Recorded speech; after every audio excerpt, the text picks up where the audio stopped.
Warahmatullahi wabarakatuh. Hari ini saya di rumah sedang membuat tradisi tacin petis atau dalam bahasa Indonesia disebut dengan bubur pedas.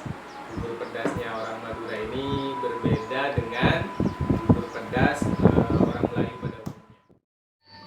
Jika bubur pedas masyarakat Melayu atau bubur pedasnya orang Sambas itu yang lebih dominan adalah sayur-sayuran, bubur pedas orang Madura itu yang paling dominan adalah justru dari umbi-umbian. Jadi ada campuran selain beras yang menjadi bahan dasar utama, juga dicampur dengan singkong, ketela, kentang, kemudian dikasih irisan telur yang sudah digoreng, kacang-kacangan, dan sedikit irisan cabai. Kemudian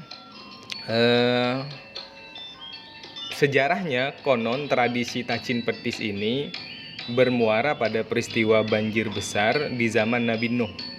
Jadi ketika Nabi Nuh dan kaumnya turun dari kapal, mereka merasa kelaparan.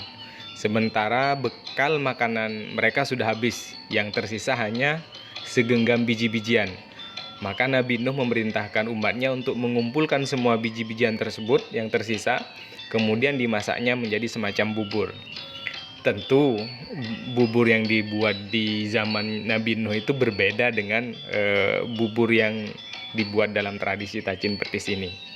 Di samping itu memang kalau kita melihat dalam sejarah, banyak peristiwa-peristiwa bersejarah atau peristiwa-peristiwa bala pertumpahan darah yang terjadi di bulan Muharram.